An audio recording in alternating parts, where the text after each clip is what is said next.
आज का टॉपिक है वाक्य रचना की विशेषताएं। प्राथमिक कक्षाओं में वाक्य रचना का विशेष महत्व होता है। छात्र जब तक शुद्ध वाक्य बनाना नहीं जानते हैं तब तक वे लेखन में पूर्ण सक्षम नहीं होते हैं। हिंदी वाक्य रचना की कुछ प्रमुख विशेषताएं इस प्रकार हैं। नंबर 1, सरल शब्दों का प्रयोग। वाक्यों में शब्दों का प्रयोग इस प्रकार से किया जाए कि श्रोता या पाठक सुनकर या पढ़कर शब्दों के अर्थ का अनर्थ न कर डालें। अप्रचलित शब्दों का त्याग। शिक्षक या छात्र को अप्रचलित शब्दों का प्रयोग करने से बचना चाहिए। इस प्रकार के शब्दों के प्रयोग से भाव स्पष्टीकरण तथा अर्थबोध में कठिनाई आ सकती है।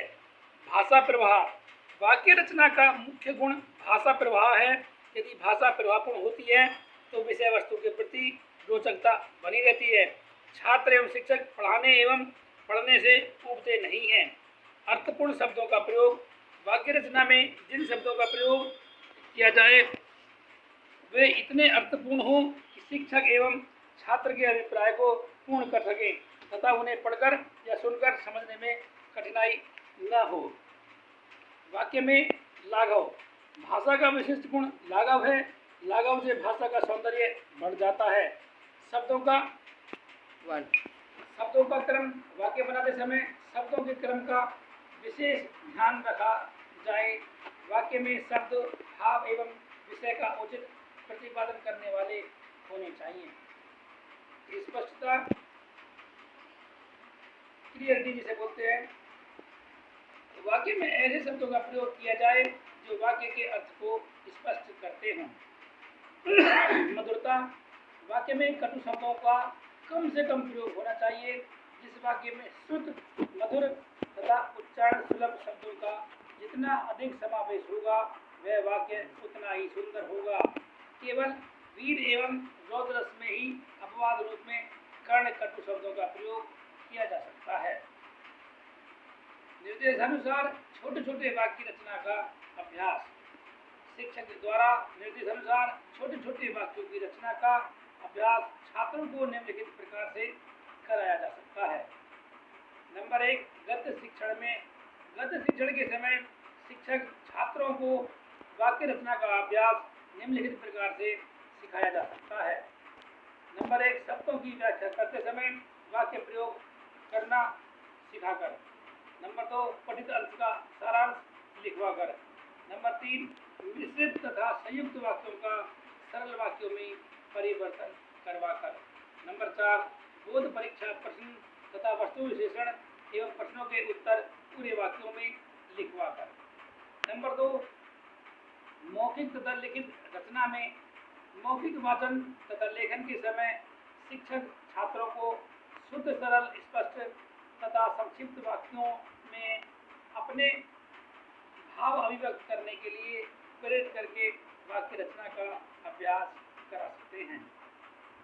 नंबर 3, व्याकरण शिक्षण में व्याकरण शिक्षण के समय वाक्य रचना का अभ्यास छात्रों को निम्नलिखित प्रकार से करवाया जा सकता है। नंबर 1, रिक्त स्थानों की पूर्ति करवाकर। नंबर 2, विभक्तियों के उचित प्रयोग का ज्ञान प्रदान करके। नंबर 3, सरल वाक्यों को लिखवाकर। नंबर 4, मिश्रित एवं संयुक्त वाक्यों का लेखन करवाकर। गलत वाक्यों को सही करवाकर। विराम चिन्हों का उचित प्रयोग करना सिखाकर। शब्दों का एकवचन से बहुवचन में परिवर्तन करना सिखाकर। अशुद्ध वाक्यों को छात्रों से शुद्ध करवाकर। वाक्यों के प्रकार। हिंदी भाषा के वाक्यों में कई दृष्टियों से भेद किए जा सकते हैं। क्रिया के होने और न होने के आधार पर, व्याकरणिक गठन की दृष्टि से, अर्थ की दृष्टि से, क्रिया की दृष्टि से एवं साहित्यिक दृष्टि से। व्याकरणिक दृष्टि से वाक्य के प्रकार। व्याकरणिक दृष्टि से वाक्य के 3 प्रकार होते हैं। नंबर 1, सरल वाक्य या साधारण वाक्य। जिस वाक्य में एक कर्ता और एक क्रिया होती है उसे सरल वाक्य कहते हैं। जैसे मोहन खाना खाता है।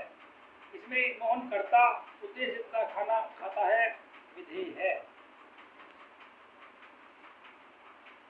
मिश्रित वाक्य।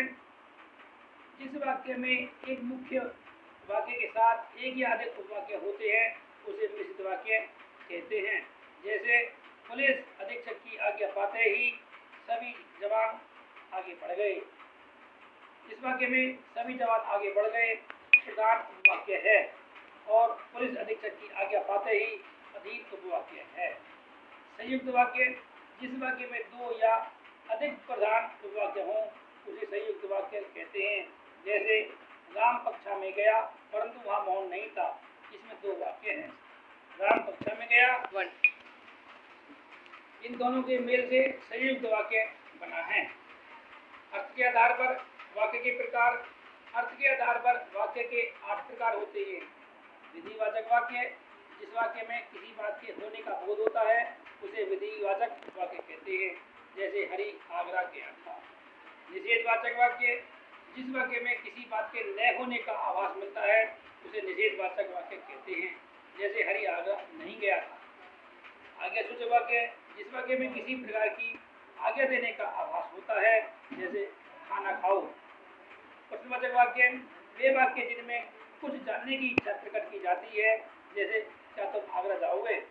विस्मयादिबोधक वाक्य, वे वाक्य जिनसे आश्चर्य प्रकट किया जाता है, जैसे अरे ये क्या किया, अरे राम चला गया। इच्छा बोधक वाक्य, जिस वाक्य में किसी प्रकार की इच्छा को व्यक्त किया जाता है, जैसे ईश्वर तुम्हें शीघ्र ही उन्नति दिला दे या काश इस बार तुम पास हो जाओ। संदेह सूचक वाक्य, जिन वाक्यों में किसी प्रकार की संदेह की भावना छिपी हो उसे संदेह सूचक वाक्य कहते हैं। जैसे हो सकता है कि हरि मुझे कानपुर में मिल जाए, शायद मैंने रुपए अलमारी में रखे हैं। संकेतार्थक वाक्य, जिन वाक्यों में किसी भाव का केवल संकेत होता है और उसके साथ कोई शर्त लगी रहती है उसे संकेतार्थक वाक्य कहते हैं। जैसे यदि तुम मेहनत करोगे तो अवश्य सफलता मिलेगी, या यदि मोहन वहां होगा तो जरूर मिलेगा। क्रिया के आधार पर वाक्य के प्रकार, क्रिया के आधार पर वाक्यों के 3 प्रकार किए जा सकते हैं। कर्ता प्रधान वाक्य, जिन वाक्यों में कर्ता प्रधान होता है इसमें कर्म का होना आवश्यक नहीं होता, अर्थात कर्म हो भी सकता है एवं नहीं भी हो सकता है। जैसे हरि पढ़ रहा है या हरि पुस्तक पढ़ रहा है। कर्म प्रधान वाक्य, जिन वाक्यों में कर्म क्रिया प्रधान होता है इस प्रकार के वाक्यों में कर्म का होना आवश्यक है। जैसे सीता पुस्तक पढ़ती है, इस वाक्य में पढ़ती क्रिया पुस्तक कर्म से संबंधित है। भाव प्रधान वाक्य, वे वाक्य जिनमें क्रिया प्रधान होती है उन्हें भाव प्रधान वाक्य कहते हैं। जैसे सुदामा जी की दीन दशा देकर कृष्ण रो पड़े। ऊपर क्रिया की दृष्टि से वाक्यों में 3 भेद उदाहरण देकर समझाए गए। प्रत्येक कर्ता प्रधान में कर्म का होना आवश्यक नहीं है, किंतु कर्मवाचक वाक्य में कर्म का होना नितांत आवश्यक है।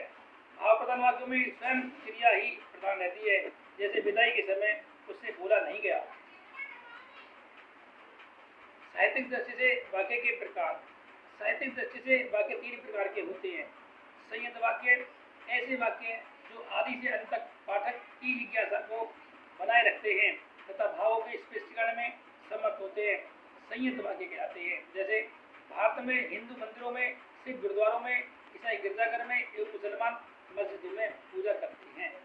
शिथिल वाक्य, ऐसे वाक्यों में महत्वपूर्ण भाग पहले आ जाता है, फिर उस भाव या विचार की व्याख्या की जाती है, जिससे जिज्ञासा समाप्त हो जाती है और पाठक या श्रोता उठने लगता है। क्योंकि इसमें रोचकता का अभाव रहता है, अतः आगे पढ़ने के लिए पाठक के मन में जिज्ञासा नहीं रह जाती है। जैसे भारत कृषि प्रधान देश है, यहाँ के अधिकतर लोग कृषि करते हैं। भारतीय किसानों का खाना पीना सादा है एवं वे साधारण कपड़े पहनते हैं। संतुलित वाक्य, संतुलित वाक्य में वाक्यांश आपस में जुड़े रहते हैं तथा प्रत्येक वाक्यांश का अपना अस्तित्व होता है। अंतर वाक्यों की क्रमबद्धता एवं प्रभावोत्पादकता संतुलित वाक्य की विशेषता होती है, क्योंकि किसी एक वाक्य को निकाल देने से भाव या विचार अधूरा रह जाता है। जैसे सत्यम शिवम सुंदरम, हमारे चरित्र गठन के 3 आधार स्तंभ हैं।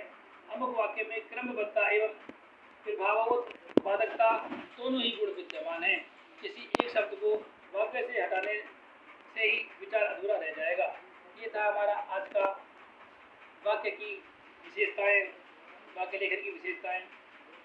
मैं धर्मेंद्र कुमार शर्मा आपसे नई वीडियो में नए टॉपिक के साथ आपसे फिर मिलता हूँ।